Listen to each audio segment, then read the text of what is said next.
ዕፀ መድኃኒት አሁን በምን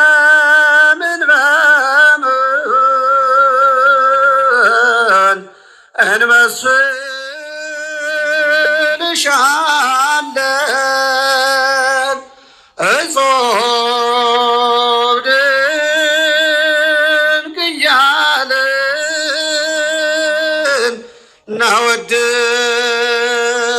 እናወድስሻለን።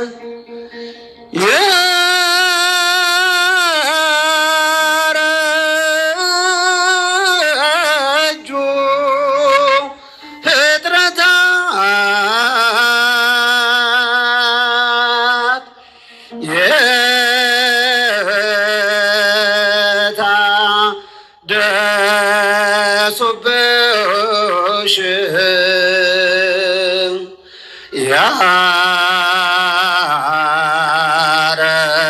ያረጁ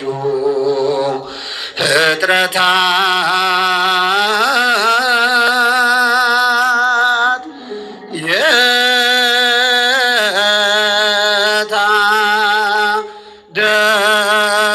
የታደሱብሽ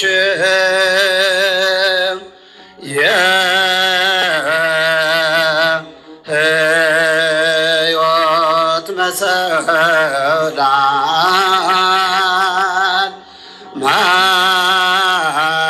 ማርያም አንቺ ነሽ፣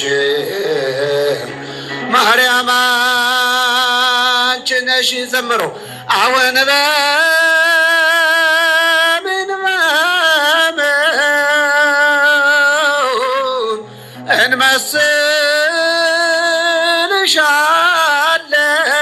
እንመስልሻለን እጾም ድንቅ እያልን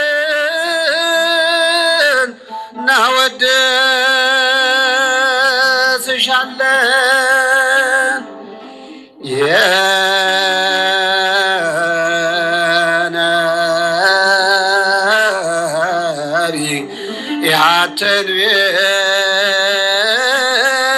የትንቢት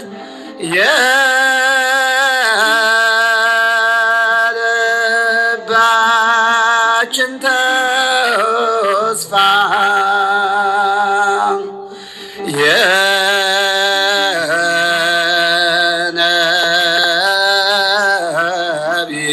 የነቢያት ትንቢት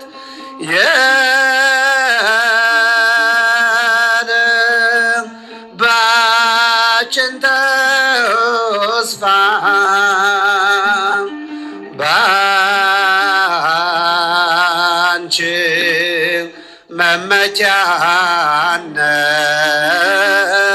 መመኪያነት እምነታችን ይስፋ ተዋሕዶ ይስፋፋ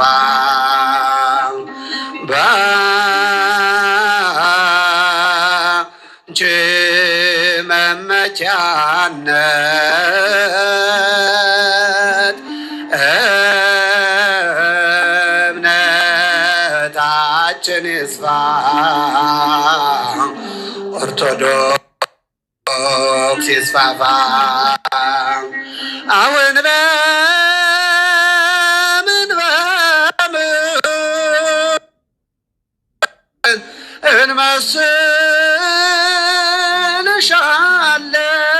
እንመስልሻለን እጾም ድንቅ እያልን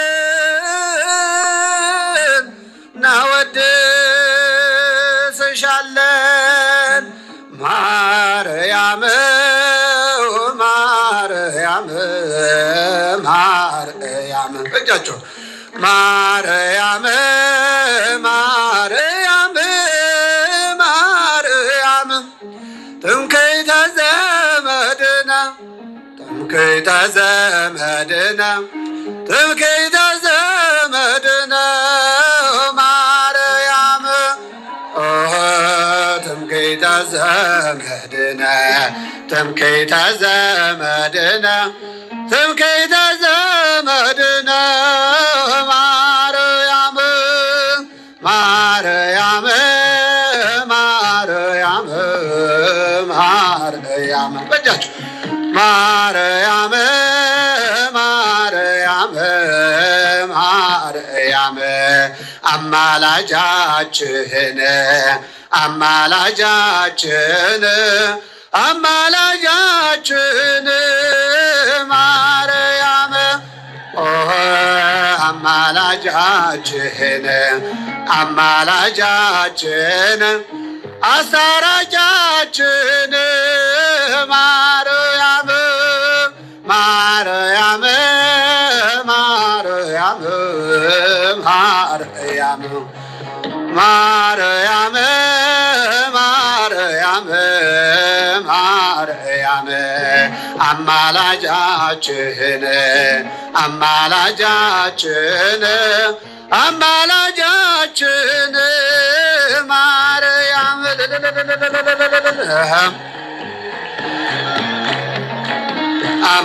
አማላጃችን አማላጃችን ማርያም። ይበቃናል። እልል ብላችሁ አመስግኑት እግዚአብሔርን።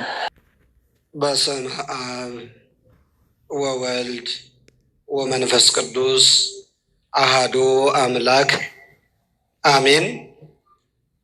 ክቡር አባታችን መላከ ጽዮን ቆሞስ አባ እስጢፋኖስ ይርጋ የደብራችን ዋና አስተዳዳሪ፣ ክቡር መምህራችን መጋቢ ሃይማኖት ብርሃኑ ቦጋለ የደብራችን የስብከተ ወንጌል ኃላፊ፣ ክቡር መምህራችን የደብራችን ሰባኪ ወንጌል መጋቢ ሐዲስ ላይከ ወንጌል ተክለ ወልድ ደምሴ፣ ክቡራን ሊቃውንተ ቤተ ክርስቲያን፣ አባቶች ካህናት፣ ወንድሞች ዲያቆናት፣ የተወደዳችሁና የተከበራችሁ የልዑል እግዚአብሔር ቤተሰቦች፣ መጠበቅን ጠብቆ ከዚህ ዕለትና ከዚህ ሰዓት በሰላምና በጤና ባደረሰን በኃያሉ በልዑል እግዚአብሔር ፍጹም ሰላምታ ሰላም እላችኋለሁ። እንደምን ዋላችሁ?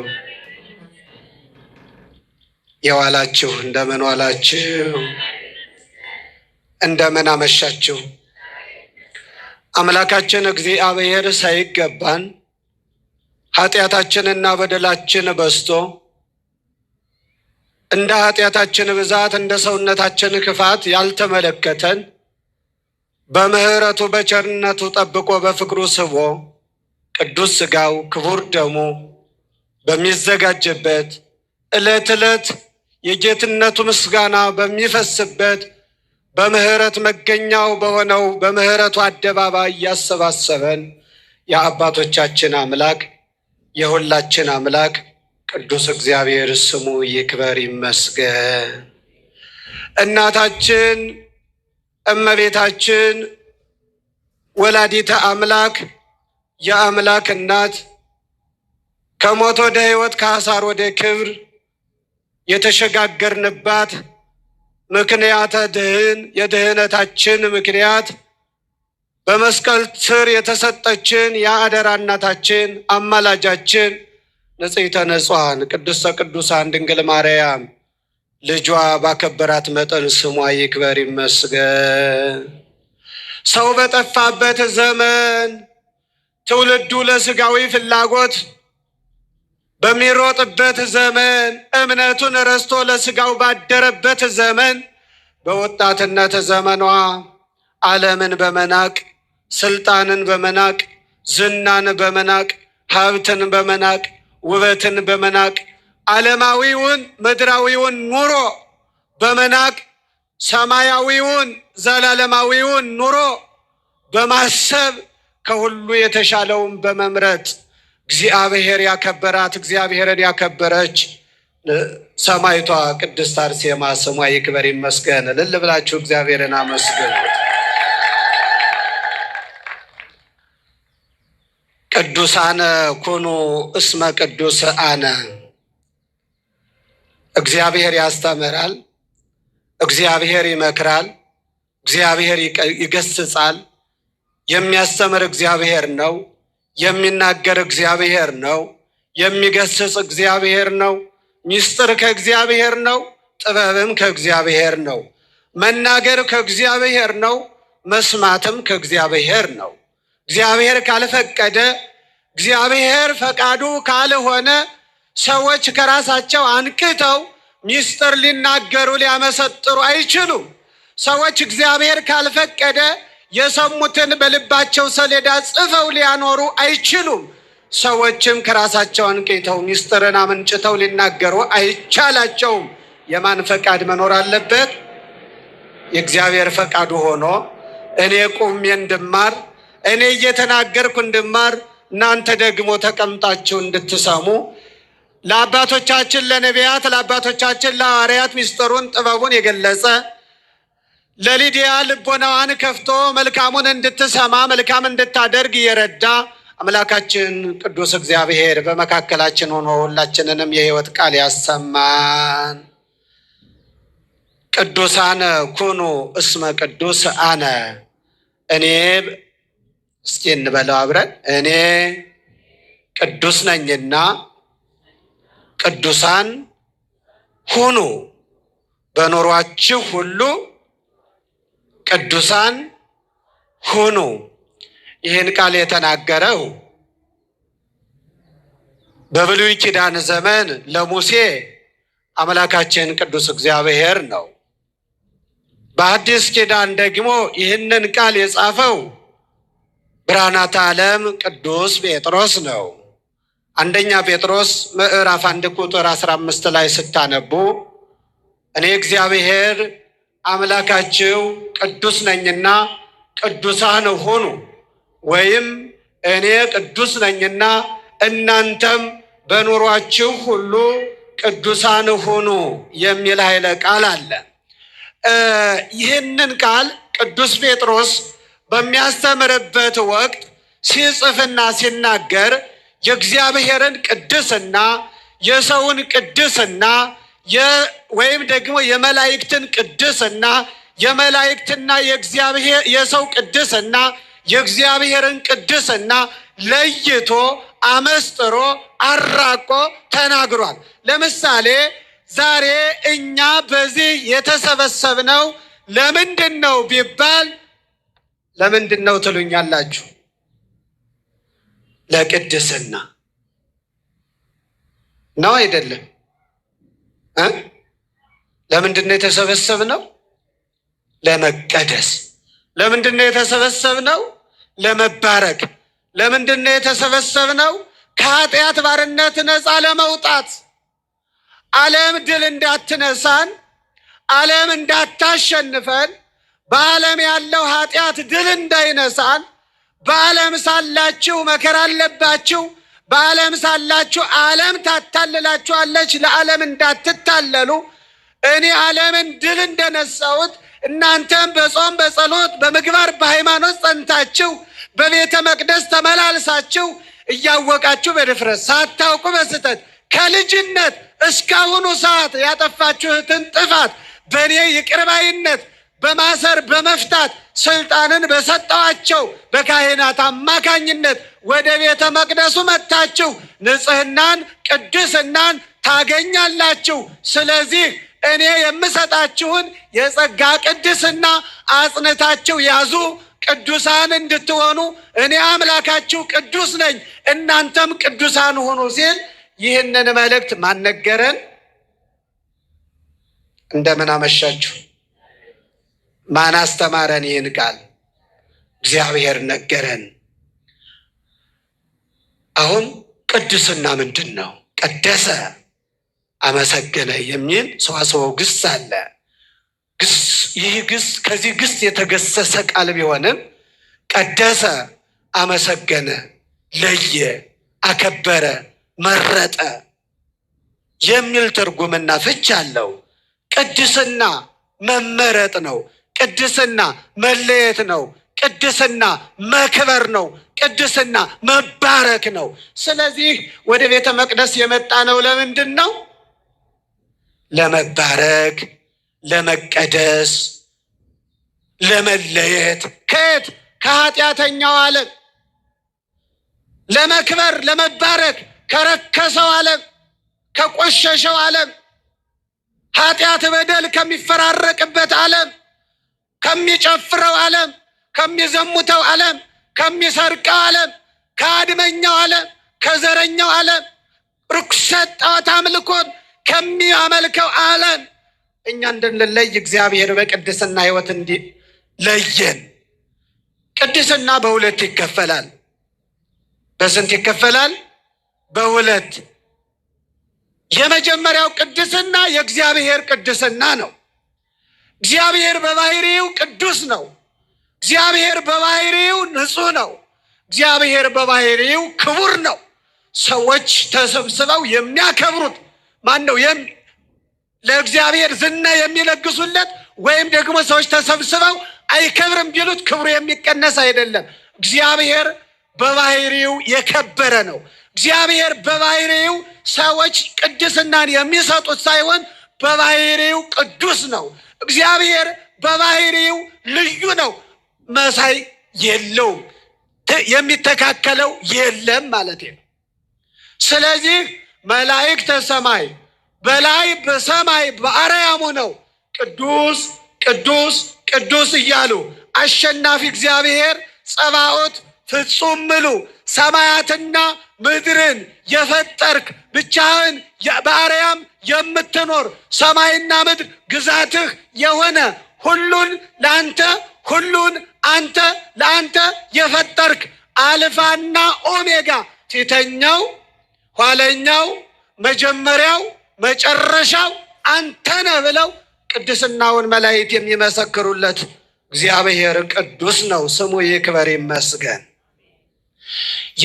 የእግዚአብሔር ቅድስና የባህሪ ቅድስና ነው። የእግዚአብሔር ቅድስና ሰው የሚሰጠው ሳይሆን በባህሪው የራሱ የባህሪው ገንዘቡ የሆነ ቅድስና ነው።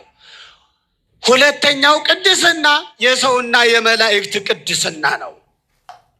ለመላእክት እግዚአብሔር ነው የሰጣቸው ቅድስናቸውን። ቅዱስ ሚካኤል፣ ቅዱስ ገብርኤል ብሎ መላእክትን ያከበራቸው መላእክትን የቅድስና ማዕረግ ከፍ አድርጎ በዙፋኑ ፊት ዘወትር መንበሩን ተሸክመው ሱራፌል ኪሩቤል ያለማቋረጥ ማዕጠንተ ወርቅ ይዘው ቅዱስ ቅዱስ ቅዱስ እያሉ እንዲያመሰግኑት የጸጋ ቅድስና የሰጣቸው ለመላእክት እግዚአብሔር ነው። መላእክት የተሰጣቸውን ቅድስና ይዘው የጸኑት በቅድስና ሕይወት ጸንተው ይገኛሉ። የቅድስና ሕይወት ተሰጥቷቸው ደግሞ የቅድስና ሕይወታቸውን ያልቀጠሉ ፈጣሪ ነን በማለት ፈጣሪ ነኝ በማለት ራሱን የካደ ሌሎችም እዞ የወረደ ከቅድስናው የተዋረደ በመንጸፈ ደይን የወደቀ በሲኦል በእሳት ሰንሰለት የታሰረ ሳጥናኤል ደግሞ የተሰጠውን የጸጋ ቅድስና ያጣ ሆኖ እናየዋለን። የሰውም ቅድስና ከእግዚአብሔር የተገኘ እግዚአብሔር ከባህሪው ቅድስና የጸጋ ቅድስና ለእኛ ሰጥቶናል። አምላካችን እግዚአብሔር ስሙ ይክበር ይመስገን። ለሙሴ የነገረው እግዚአብሔር ይህን ነው። እኔ አምላክህ እግዚአብሔር ቅዱስ ነኝና ቅዱሳን ሁኑ። ጣዖትን ከማምለክ ኃጢአትን ከመስራት ሕግጋት እግዚአብሔርን ከማፍረስ ተቆጠቡ ብለህ ሕዝበ እስራኤልን ስበክ፣ ተናገር። የቅዱሱ የእግዚአብሔር ልጆች ቅዱሳን ሁኑ በላቸው። ዛሬም ለእያንዳንዳችን ቅዱስ ጴጥሮስ ሲጽፍልን እግዚአብሔር ቅዱስ ነው፣ እናንተም ቅዱሳን ሁኑ። እግዚአብሔር ንጹሕ ነው፣ እናንተም ንጹሐን ሁኑ። ንጽሕናን ቅድስናን የጠበቀ በንጽሕናው በቅድስናው የጸና ሰው ሁልጊዜም የማን ሰው ይባላል? የእግዚአብሔር ሰው። ዊ ከሌማ ከኃጢአት ከበደል ከተንኮል ከክፋት ነፃ ናቸው። ነፃ ነው። አዎ ከኃጢአት ከበደል ነፃ የሆኑ ሕገ እግዚአብሔርን በመጠበቅ እስከ መጨረሻው የጸጋ ቅድስናቸውን ያጸኑት ደግሞ በስከ መጨረሻ የክብር አክሊል ይቀዳጃሉ።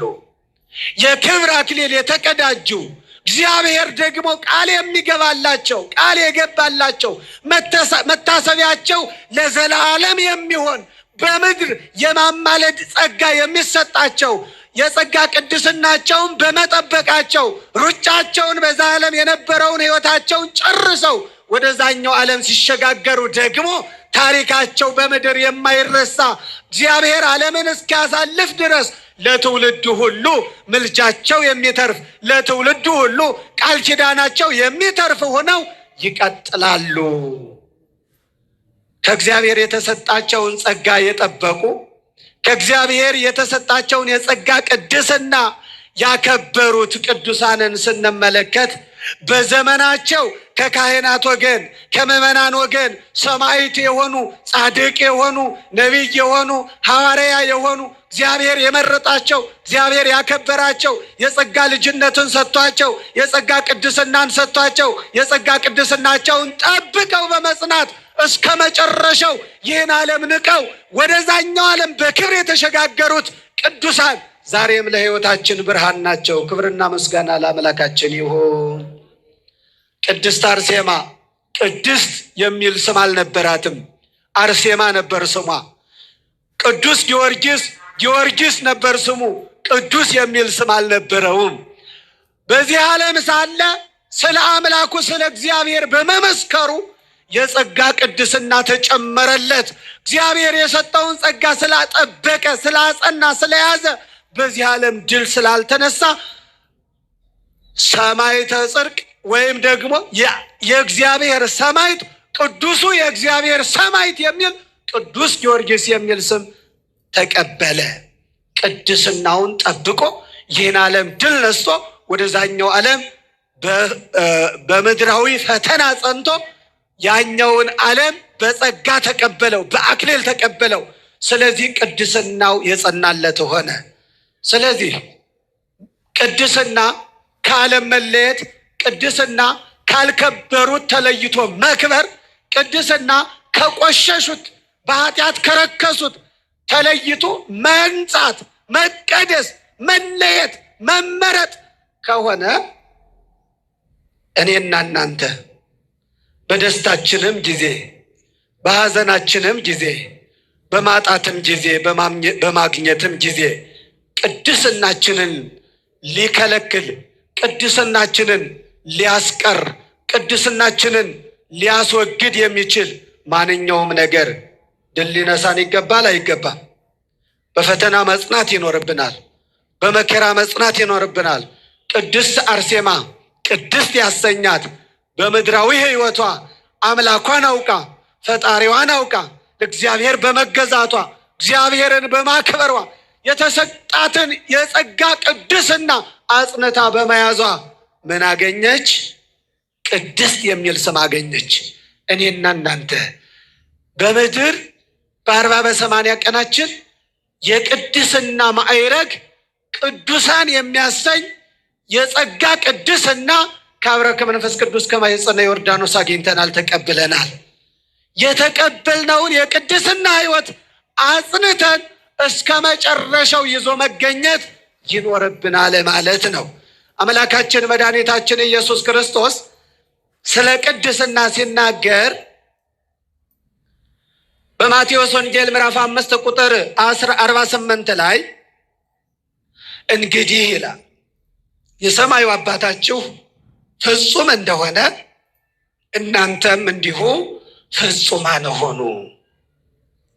የሰማዩ አባታችሁ ምን እንደሆነ ፍጹም እንደሆነ እናንተም ፍጹማን ሁኑ። ስለዚህ ቅድስና ፍጹምነትን ይፈልጋል። ቅድስና የቅድስናን ሕይወት ይፈልጋል። ቅድስና ንጽህናን ይፈልጋል። ቅድስና ታራሚ ወይም ታራሚ መሆን፣ የሚታቀብ ከብዙ ነገሮች፣ የሚቆጠብ ከብዙ ነገሮች፣ የሚከለከል ከብዙ ነገሮች፣ ሕገ እግዚአብሔርን የሚጠብቅ በሕገ እግዚአብሔር የሚሄድ በእግዚአብሔር መንገድ የሚጸና ሰውን የቅድስና ሕይወት ይከተለዋል።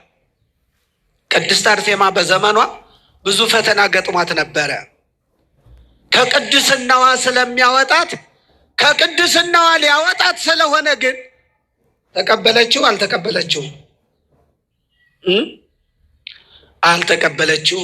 ለምሳሌ ቅድስት አርሴማ በዘመኗ ንጉሱ ብዙ ገንዘብ ያለው ብዙ ስልጣን ያለው የግዛቴን እኩል የግዛቴን ግማሽ ልስጥሽ ላንግስሽ አንቺ ለኔው ሚስት ሙሽራ ሁኚ ሲላት አስቀድማ ይህ ከቅድስናዋ ከዘላለም ሕይወቷ ከደስታዋ ከንጽህናዋ ከቅድስናዋ ከሰላሟ እረፍት የሚነሳ ርኩሰት ያለበት ቅድስና የሌለበት ሕይወት ስለሆነ እነሆ ይህንን ነገር አጥብቃ ስለተቃወመች ንጉሱ መከራ ቢያጸናባትም እንኳ መባ ሰጥቶ መሸንገያ ማታለያ አድርጎ ሊያታልላት እንኳ ቢሞክር እሺ ብለዋለች እንዴ? አሁን እንዲያው በዚህ ዘመን እንኳን ንጉሥ ጠይቆን ብዙዎቻችን እኮ በምንኖርበት ሰፈር በምንሰራበት መስሪያ ቤት እምነቴ ከተገለጠ ማተቤ ከአንገቴ ላይ ከታሰረ ከስራ እባረራለሁ፣ ከዚህ ሰፈር ጠላት ይነሳብኛል። ኧረ ተውት።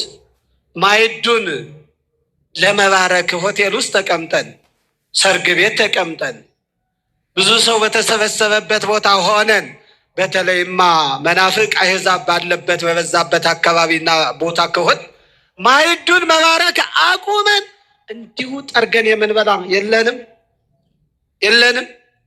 እንኳን ንጉሱ መጥቶ እንኳን ሚስት ላድርጋችሁ እንኳን ባለስልጣን ላድርጋችሁ ኧረ እንዲያው አንድ ካሬ መሬት ልስጣችሁ ቢለን ስንቶቻችን እንደምንክድ በጣም ከባድ ነው። ቅድስና እንዲሁ በቀላሉ የሚገኝ አይደለም። እግዚአብሔር የሰጠን በቅድስና ሕይወት እንድንጸና ነው። ብንወድቅ እንኳን እንድንነሳ አድርጎ ነው በዚህ ምድር የቅድስና ሕይወት ለኛ የሰጠን። አምላካችን እግዚአብሔር ቅድስና ለኛ ለልጆቹ ሲሰጠን አስቀድሞ ከወደቅንበት እንድንነሳ ከረከስንበት እንድንቀደስ ከቆሸሽንበት እንድንነጻ ማጠቢያውን ማንጫውን ሰጥቶን የንስሐን ሕይወት በንስሐ ራስን በመውቀስ ራስን በመክሰስ በራስ ላይ ከሳሽ ወቃሽ በመሆን ለምን አጠፋሁ ለምን በደልኩ እግዚአብሔር የሰጠኝን ቅድስና ለዘላለም የሚያኖር ለዘላለም የሚያከብር ለዘላለም ደስታን የሚያጎናጽፍ ከመላእክት ጋር የሚያኖር ከእግዚአብሔር ጋር በቤቱ በዙፋኑ ለዘላለም የሚያስከብር ቅድስናን አግኝቼ ተቀብዬ ሳለ ለሌሎች ያልተሰጠውን ለእኔ ሰጥቶኝ ሳለ እንዴት እወድቃለሁ፣ እንዴት ረክሳለሁ፣ እንዴት ቆሽሻለሁ ብሎ ፈጥኖ ራስን አስመርምሮ የምንነጻበትን የቅድስና ሕይወታችንን የምንቀበልበትን ዳግም ወደ ቅድስና ማማ የምንወጣበትን የቅድስና እድል ወድቀን የምንነሳበትን ሕይወት እንኮ ጭምር ነው ያደለን አምላካችን። በእውነት ስለማይነገር ስጦታው አምላካችን እግዚአብሔር ስሙ ይክበር ይመስገን። አምላካችን ቸርነቱ፣ አምላካችን ደግነቱ፣ አምላካችን ካህሊነቱ፣ አምላካችን ሁሉን አዋቂ መሆኑ የሰው ልጅ ወድቆ እንደሚነሳ ያውቃል። የሰው ልጅ ፍጹም ሊሆን እንደማይችል ያውቃል። ከተመረጡት ውጭ አዳም እንኳ ወድቆ እግዚአብሔር አንስቶታል። ዛሬም ቅድስናችንን ያጣን ዳግም የቅድስና ሕይወትን በእግዚአብሔር ቸርነት በንስሐ ውሃ ታጥበን እንደምናገኝ ማወቅ ያስፈልገናል። ስለዚህ ቅድስና ወደ እግዚአብሔር መመለስ ነው። የሰው ልጅ በኑሮ ሁሉ ቅዱስ መሆን አለበት። ቅድስና ከሰው ልጅ ሕይወት እንዳይርቅ እንዳይወጣ ክፉውን ነገር የተከለከልነውን ነገር አታድርጉ የተባልነውን ነገር አለማድረግ፣ አድርጉ ፈጽሙ ስሩ የተባልነውን ነገር ደግሞ ምን ማድረግ አለብን? መስራት ማድረግ። ለምሳሌ ጹሙ፣ ጸልዩ፣ ቅዱስ ሥጋውን ክቡር ደሙን ብሉ፣ ጠጡ። በዚህ ሕይወት ከተመላለሳችሁ ቅድስናችሁ የጸና ነው። ቅድስናችሁ የተረጋገጠ ነው። ለምሳሌ በኢትዮጵያ ኦርቶዶክስ ተዋሕዶ ቤተክርስቲያን አስተምህሮ አንድ ሰው ከቅድስና ሕይወት የሚያወጣውን ኃጢአት ሰራ። አንድ ሰው በስንት ዓመቱ ነው ንስሐ አባት የሚይዝ? አንድ ሰው በስንት ዓመቱ ነው ንስሐ የሚገባ? አንድ ክርስቲያን በስንት ዓመቱ ነው የሚጾም? ማወቅ አለብን የለብንም? በስንት ዓመታችን ነው ንስሐ የምንገባ? በስንት ዓመታችን ነው የምንዳረው የምናገባው? ለአቅመ አዳም ስንደርስ አይደል? ለአቅመ ሔዋን ስንደርስ። እሺ ለአቅመ ኃጢአት ስንደርስ ነው ንስሐ የምንገባው ወይንስ በስንት ዓመታችን ነው? እስኪ ንገሩኝ። በስንት ዓመታችን ነው?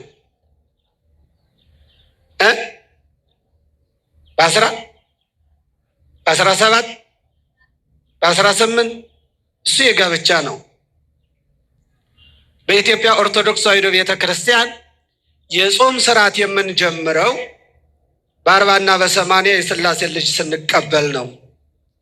ተጠምቀን ቅዱስ ሥጋውን ክቡር ደሙን እስክንቀበል ድረስ ሕፃናት ያለቅሳሉ እንጂ የእናታቸውን ጡት እንዳይጠቡ ይከለከላሉ። ግን ይሄ በሞግዚትነት የምናደርገው የአምልኮ ስርዓትና እምነትን በስራ የመግለጽ ሕግን የምንጀምርበት ነው። የሰው ልጅ ጾም የሚጀምረው በ7 ዓመቱ ነው። ንስሐ አባት የሚይዘው ደግሞ ሴት ልጅ በ12 ዓመቷ ነው። ወንድ ልጅ ደግሞ በ14 ዓመቱ ነው። ይህንን ታውቃላችሁ? አሁን ግን ያው አባቶቻችን ያዘዙት ትእዛዝ ስለሆነ ነው እንጂ በአሁኑ ሰዓት ግን ዝቅ ብለን እስማማለሁ ወደ 9 ወደ 8 ወደ 10 ቢወርድ አትስማሙም? ምክንያቱም ትውልዱ በጣም እጅግ ፈጥኗል። ድሮ ሕፃናት ሆነን ወይም አዋቂዎችም ሆነን ብዙዎቻችን ተንኮል፣ ቂም በቀል አናቅም ነበር። አሁን ከቴክኖሎጂ ይሁን ከምንወስዳቸው የተለያዩ ነገሮች ይሁን ከእናቱ ማኅፀን በወጣ በ10ኛውና በ20ኛው ቀን ሊናገር የሚችል ሕፃን እያየን ስለሆነ ማለት ነው። ስለዚህ ከቅድስና ሕይወት ህብረት ፈጥረው ቅድስናችን እንዳይነቃነቅ እንዳይሸረሸር በቅድስና ማማ እንድንጸና ከሚያደርጉን ሕጎች የእግዚአብሔርን ሕጎች መጠበቅ ነው። የእግዚአብሔርን ሕግ ማክበር ነው። ለሕጉ መገዛት ነው። ለሕጉ መጽናት ነው። ስለዚህ በ12 በ14 ንስሐ አባት እንይዛለን።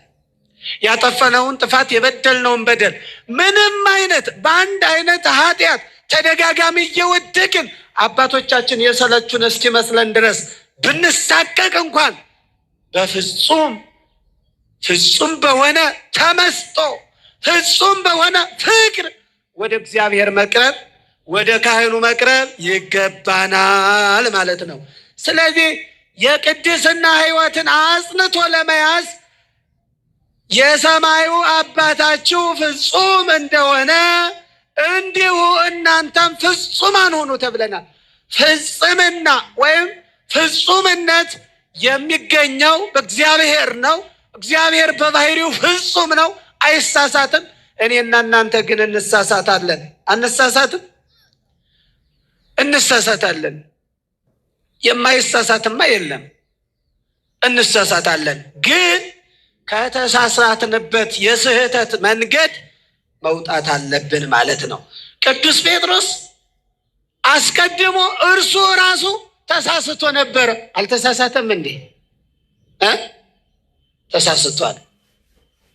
በፍጹም ጌታ ሆይ ሁሉ ቢተውህ ሁሉ ቢክድህ እኔ ግን ካንተ ጋር ነኝ፣ በፍጹም አልክድህም አልተውህም ብሎ የቅድስናን ሕይወት ገንዘብ አድርጌ ከአንተ ጋር እኖራለሁ። መከራ ቢመጣ፣ ፈተና ቢመጣ፣ ሰይፍ ቢመጣ፣ እሳት ቢመጣ አልሸሽም ብሎ ነበረ፣ ግን ሸሸ። ዛሬም በፍጹም አልዋሽም፣ በፍጹም አልሰርቅም፣ በፍጹም አልሳሳትም ብንል ልንሳሳት እንችላለን። ግን ከስህተት ማን ያወጣናል? አዎ በእግዚአብሔር ፍርሃት የዚህ ተስፋ ቃል ካለን ይላል። እንግዲህ ወዳጆቼ ሆይ የዚህ ተስፋ ቃል ካለን በእግዚአብሔር ፍርሃት ቅድስናን ፍጹም እያደረግን ስጋንና መንፈስን ከሚያረክስ ሁሉ ራሳችንን እናንጻ ይላል ሐዋርያው ቅዱስ ጳውሎስ ሁለተኛ ቆሮንቶስ ምዕራፍ 7 ቁጥር 1 ላይ። ነፍሳችንና ስጋችንን ከሚያረክሰው ነገር የምንርቀው እግዚአብሔርን ስንፈራ ነው። እግዚአብሔርን የሚፈራ ሰው፣ እግዚአብሔርን የሚያስቀድም ሰው፣ እግዚአብሔርን በሕይወታችን ስንፈራው፣ እግዚአብሔርን በሕይወታችን ስንገዛለት ሰውነታችንንም ነፍሳችንንም የሚያረክስ ነገር ከኛ ይርቃል። ስለዚህ ሰው እግዚአብሔርን መፍራት ሲያቆም ነቢየ እግዚአብሔር ቅዱስ ዳዊት እንደዚህ ነበር ያለን፣ ተቀናዩ ለእግዚአብሔር በፍርሃት ወተሐሰዩ ሎቱ በረአድ። እግዚአብሔርን ለእግዚአብሔር ተቀናዩ፣ ዘምሩ፣ አመስግኑ፣ እግዚአብሔርን ፍሩት፣ ለእግዚአብሔርን በመንቀጥቀጥ በረአዱ ናችሁ ተገዙለት። እግዚአብሔርን በመፍራት ለእግዚአብሔር በመንቀጥቀጥ እግዚአብሔርን ፈርቶ የቆምኩበት ቦታ መላእክት እንኳን ሊቆሙበት የማይቻል የተቀደሰ ቦታ ነው።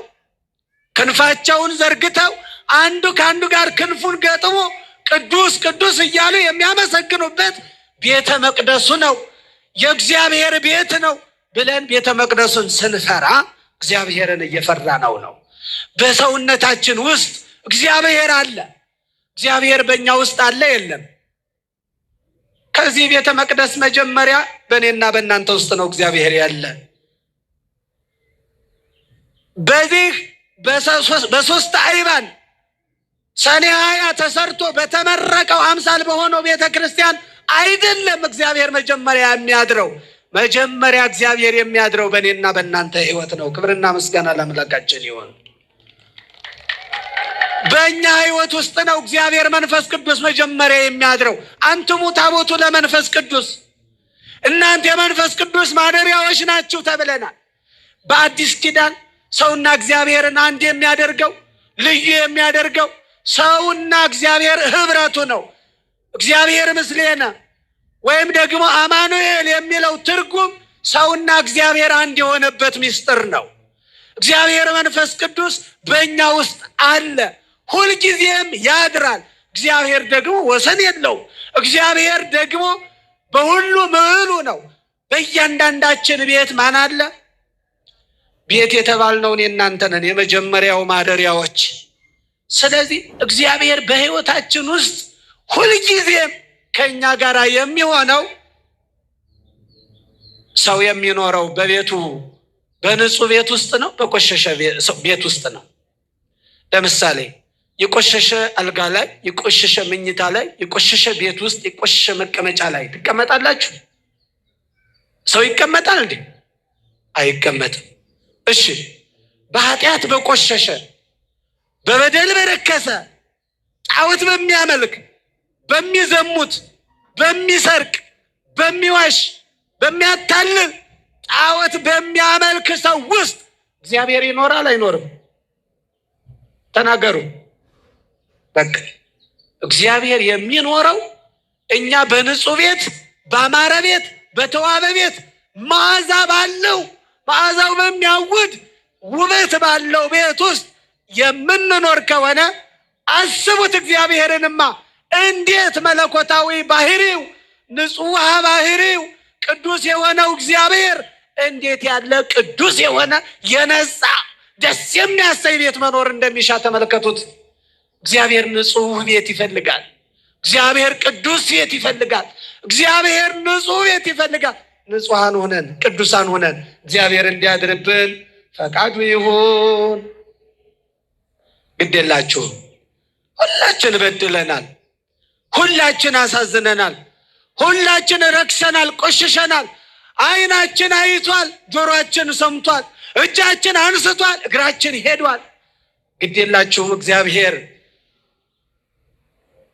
እግራችን እንዳይሰናከል፣ ዓይናችን በእንባ እንዳይሞላ፣ ሕይወታችን በሞት እንዳይቀሰፍ እግዚአብሔር የሚጠብቀን አምላክ ነው። ቅድም በዝማሬው በጸሎተ ኪዳኑ ላይ ዲያቆኑ ሲዘምር ሰምታችሁታል። ሲያመሰግን ደስ በሚል ዜማ እስመ አድኃንከ ለነፍሴ እሞት ወለአዕይንትየኒ እምአንብዕ ወለእገርየኒ እምዳይጽ፣ ለእግሬ መሰናክልን ለዓይኔም እንባ መሞላትን እነሆ ለነፍሴም ሞትን አንተ አትሰጥም። እነሆ እስመ አድኃንከ ለነፍሴ እሞት፣ ነፍሴን ከሞት ዓይኔን ከእንባ እግሮችን ከመሰናክል አድነሃል ብሎ ነቢየ እግዚአብሔር ቅዱስ ዳዊት የዘመረው ምስጋና ቅድም ቤተ ክርስቲያናችን ደስ በሚል ስርዓት ስታመሰግን ነበር። ክብርና ምስጋና ለአምላካችን ይሁን። ዓይናችን በእንባ እንዲሞላ አዘንተኛዎች እንድንሆን፣ እግራችን ተሰነካክሎ በኃጢአት ወድቀን እንድንቀር፣ ነፍሳችን በሞት ተነጥቃ ወደ ሲኦል ጉድጓድ እንድንጨመር በእውኑ እግዚአብሔር የሚሻ አምላክ አይደለም። እርሱ በቸርነቱ ይጠብቀናል። ለንስሐ ዕድሜ ይጨምርልናል። ለይቅርታ ጊዜ ይጨምርልናል። እግዚአብሔር የሰላም አምላክ፣ የሰላም ንጉሥ፣ የሰላም አለቃ ነውና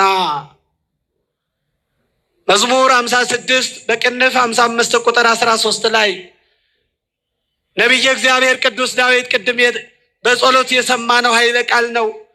ከቅድስና ሕይወታችን እንድንወጣ ፈተና ሆኖ በኃጢአት መንገድ እንድንመላለስ መሰናክል ሆኖ ዓይናችን አይቶ እንዲጎመጅ፣ ጆሮአችን ሰምቶ ልባችን እንዲመሰጥ፣ እግራችን ሄዶ ኃጢአት እንዲሰራ፣ እጃችን ተሰንዝሮ ኃጢአት እንዲያደርግ እነሆ በዲያብሎስ ሴራ የቅድስና ሕይወታችንን ለማጣት ከቅድስና ሕይወታችን ለመለየት ዲያብሎስ ወጥመዱን ቢዘረጋ የዲያብሎስን ወጥመድ ሰባብሮ በቅድስና ሕይወት ሊያኖረን በቅድስና ማማ ሊያሻግረን የዘላለም ሕይወትን ሊያወርሰን አንዱ ስለ ሁላችን ሞቶ ዳግም የቅድስና ሕይወታችንን መልሶ አደለን። አምላካችን እግዚአብሔር ስሙ ይክበር ይመስገን። የሰው ልጅ ቅዱስ ሆኖ ያማረ የተዋበ ሆኖ ተፈጥሮ ነበረ። አዎ ለአዳም የተሰጠው ዕድል ዛሬም ለእኔና ለእናንተ ይሰራል። አዳም በበደለ ጊዜ ቅድስናውን አጣ። በቅድስናው ጊዜ አዳም በክብር ይኖር ነበረ። አይገርምም? የሚለብሰው የሚፈትለው ለሚለብሰው አይፈትልም ነበረ፣ አይሰፋም ነበረ፣ አይወጣም ነበረ፣ አይወርድም ነበረ፣ አይደክምም ነበረ። ሔዋን ጫካ ወርዳ አትቆፍርም ነበረ፣ ገበያ ወጣ አትነግድም ነበረ። ይገርማል። በገነት ያማረቸውን ቆርጠው ገምጠው ይበሉ ነበረ። በገነት ያማረቸውን ቆርጠው ጨምቀው ይጠጡ ነበረ። በቅድስና ሕይወታቸው ሲወጡ ግን ተራቡ፣ ተጠሙ፣ ሐዘንተኛ ሆኑ። ዛሬ እያንዳንዳችን በሐዘን ውስጥ በመከራ ውስጥ እንድናልፍ ግድ ያለን የራሳችን ኃጢአትና በደል ስለበዛ ነው።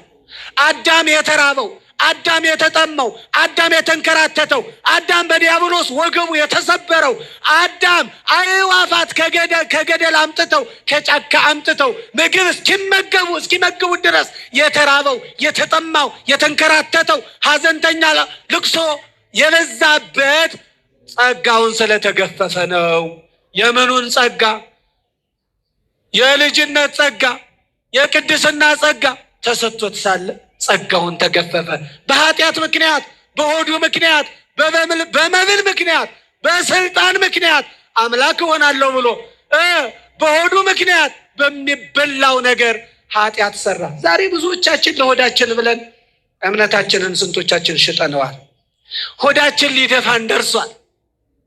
ከላይ እስከታች ገልባጮች ሆነናል። ከላይ እስከታች ወንበዴዎች ሆነናል። ራሳችንን እንመርምር። ማን መጥቶ ሊነግረን ነው? ከሰማይ መላእክት ይምጡ እንዴ? አዳምን ከገነት ያባረሩት መላእክት ከዚህ ዓለም ሊያባረሩን እኛ ይምጡ እንዴ? አይናችን እያየ በኃጢአታችን ምክንያት እኮ መኖር አቅቶናል። በኃጢአታችን ምክንያት ፍቅር ርቆናል። በኃጢአታችን ምክንያት በረከት ርቆናል። እግዚአብሔር ልጆች ቅድስና ከኛ ሕይወት ሲወጣ ረሃብ ሸነፈር ይለዋወጥብናል። ጦርነቱ ችግሩ በዝቶ የጸናብን አስቀድመን የተሰጠንን ቃል ኪዳን በማፍረሳችን ነው። በተለይ ኢትዮጵያውያን ቅድስናችንን ልንጠብቅ ያስፈልጋል። በቅድስናችን ልንጸና ያስፈልጋል። ኃጢአትን ልንቃወመው ያስፈልጋል። ኃጢአትን ልንከራከረው ያስፈልጋል። ዲያብሎስን ከኛ ራቅ ልንለው ያስፈልጋል። ኦሆ በልዎ ለእግዚአብሔር፣ የእግዚአብሔር ልጆች እግዚአብሔርን በሉ እስኪ። እንደምን ቆያችሁ? እንደምን አመሻችሁ? ኦሆ በልዎ በሉ እስኪ ለእግዚአብሔር። ኦሆ በልዎ ለእግዚአብሔር ወእንብ በልዎ ለጋኔን። እግዚአብሔርን እሺ በጎ በሉት፣ ጋኔንን ዲያብሎስን ሳጥናኤልን ተከራከሩት። ትከራከሩታላችሁ? እከራከረዋለሁ የሚል እስቲ እግዚአብሔርን በምስጋና ይግለጽ። ምስጋና በራሱ መከራከር ስለሆነ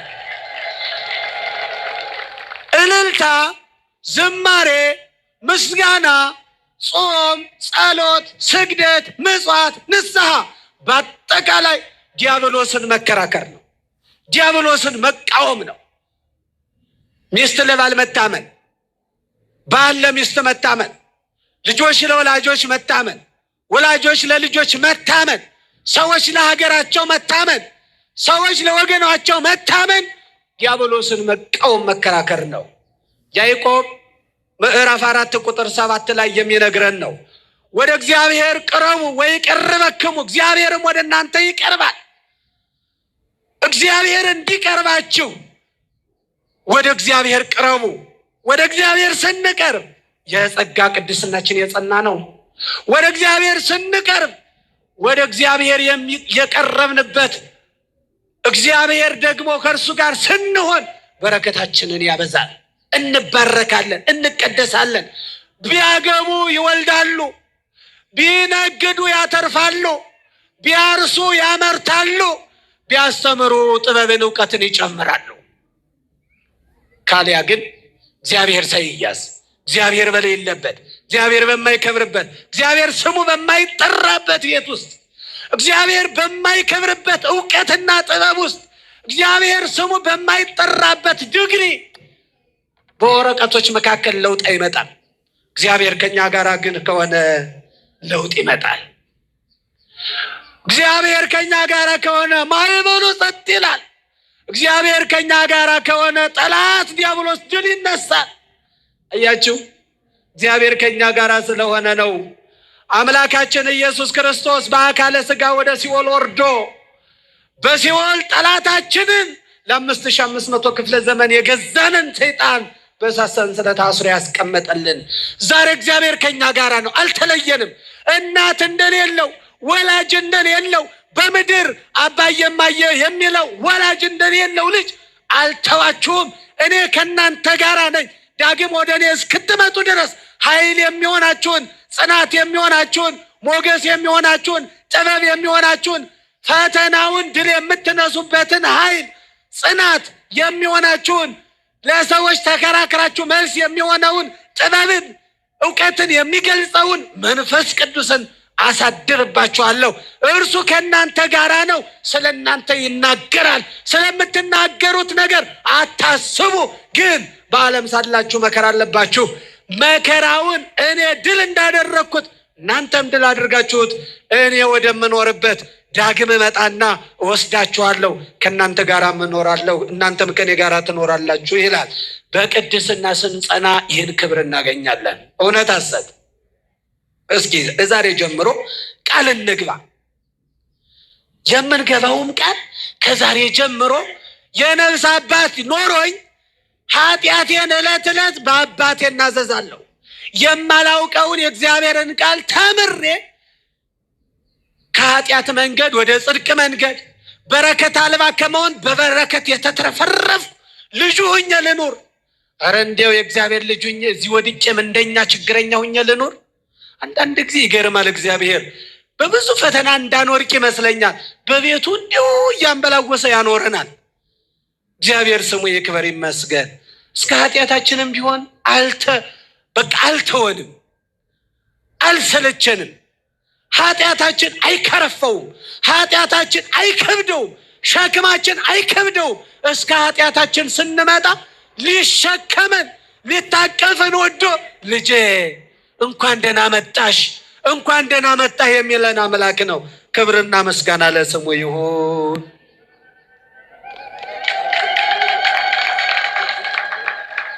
የእግዚአብሔር ልጆች ቅዱሳነ ኩኑ እስመ ቅዱሳነ፣ እግዚአብሔር ቅዱስ ነው፣ እኛም ቅዱሳን ነን። እግዚአብሔር ንጹሕ ነው፣ እኛም ንጹሐን ነን። የእግዚአብሔር ልጆች አይደለንም እንዴ? እግዚአብሔር አባታችን ነው። እግዚአብሔር አባቴ ነው በሉ እስኪ። እኔም ልጁ ነኝ። የታላቁ እግዚአብሔር ልጅ እኔ ታናሽ እግዚአብሔራዊ ነኝ። አመስግኑት እግዚአብሔርን። ታላቁ እግዚአብሔር አባታችን ከሆነ እኛ ደግሞ ታናናሾች እግዚአብሔራውያን የእግዚአብሔር ልጆች ነን። ያበበ ልጅ በቀለ ከሆነ የእግዚአብሔር ልጅ እግዚአብሔራዊ ስንባል ከመለኮታዊ ባህሪው የጸጋ መለኮታዊ ባህሪ ተካፋዮች ነን ማለት ነው። ከጸጋ በባህሪው ቅዱስ ከሆነው እግዚአብሔር የጸጋ ቅድስናና ንጽህና ስላለን ከመለኮታዊ ባህሪው ልጅነትን አግኝተናል ማለት ነው። በስጋ ከእናት አባቶቻችን እንወለዳለን፣ በመንፈስ ከእግዚአብሔር ተወልደናል። ስለዚህ የእግዚአብሔር ልጆች መንፈሳውያን ነን። የእግዚአብሔር ልጆች በወልድ ውሉዳን ነን፣ በመንፈስ ቅዱስ መንፈሳውያን ነን። ስለዚህ የእግዚአብሔር ልጅ የሆነ ሁሉ በዚህ ዓለም እንዴት ይፈራል? የእናቶ ከሌ ልጆች እኮ አባቶቻቸው መሪ፣ አባቶቻቸው ባለስልጣን፣ የአውራጃ የወረዳ ገዢ ልጆች እኮ አይጨነቁም። አባቴ ባለስልጣን ነው ይላሉ። አልራብም፣ አባቴ ብዙ ደሞዝ አለው ይላል። እንዲያን ሲል ቀምቶ እንዲያን ሲል አጭበርብሮ ያመጣለታል። እጅ መንሻው መባው ብዙ ነው፣ ታውቁታላችሁ። ባለ ምድራውያን ባለስልጣን እንኳን ቤተሰቦቻቸው አይጨነቁም። መረከል የሚባል ስልጣን አለኝ፣ እንዲሁ ይቺ የዩኒቨርሲቲ 3 ዓመት 4 ዓመት ቶሎ ባለቀችልኝ እንጂ ከሌ ያስቀጥሩኛል የሚሉ ብዙ ሰዎችም አሉ። ስለዚህ ሰው በምድራዊው ባለስልጣንና በምድራዊው ሀብት በበዛለት ሰው ከተመካ የእግዚአብሔር ልጆች ሳለን እንዴት በእግዚአብሔር መመካት ያቅተናል? ያሳፍራል እኮ። ሁሉን ቻይ የሆነው እግዚአብሔር በ5 እንጀራ በ2 ዓሣ 5,000 ሕዝብ በላይ ሴቶች ሕፃናት ሳይቆጠሩ የመገበ እግዚአብሔር ዛሬ ገበያው እጅግ ከባድ ቢሆን፣ ሁሉ ይከብድ እጹስ ቢሆን፣ እርግጥ ነው በኃጢአት በበደልም ሆነን ማን እያኖረን ነው? ማን እየመገበን ነው? እግዚአብሔር ይመግበናል። ስለዚህ የእግዚአብሔር ልጆች እኔ የእግዚአብሔር ልጁ ነኝ ስንል ከእግዚአብሔር ልጅነትን ያገኘንበት ኃይል አለን። ጠላትን ድል የሚነሳ ኃይል አለን። ባርከን ትንሿን ብዙ የማድረግ ኃይል አለን። የረከሰውን የመቀደስ ኃይል አለን። የቆሸሸውን የማጠብ። ምክንያቱም የጸጋ ቅድስናችን ይህን ያደርጋል። ስለዚህ በቅድስናችን እንጽና። ግድ የላችሁም። ኃጢአት እንኳን ለእኛ ለደካማዎቹ ክርስቶስን ዓይናቸው እያየ እጃቸው እየዳሰሰ ካደረበት እያደሩ ከሄደበት አብረው እየተጓዙ እነሆ በምድር ላይ በረከትን አብዝቶ ሲመግብ ያዩት፣ ባሕርን እንደ የብስ ሲረግጥ እንዲረግጡም አድርጎ ያዩት ሐዋርያት ወድቀዋል በኃጢአት። ሐዋርያት በመከራው ሰዓት ከጎኑ አልቆሙም። ይባስ ብሎ አላውቀውም እስከ ማለት ደርሰዋል እነ ቅዱስ ጴጥሮስ። ግን መልሰው አድነነ እግዚኦ ከመ ንሙት፣ እንዳንሞት እንዳንጠፋ፣ ኃጢአቴ በበደሌ ምክንያት እንዳልሞት እንዳልጠፋ ተሳለኒ ኦ ወልደ ዳዊት፣ የዳዊት ልጅ ሆይ ማረኝ ብለው የለመኑትን ሁሉ ከኃጢአታቸው ነፃ አድርጓቸዋል። ዛሬም እኔና እናንተን ከኃጢአት ባርነት ነፃ አድርጎ ኃጢአቱን የሚናገር ኃጢአቱን የሚናዘዝ ኃጢአቱን የማይናዘዝ አይለማም።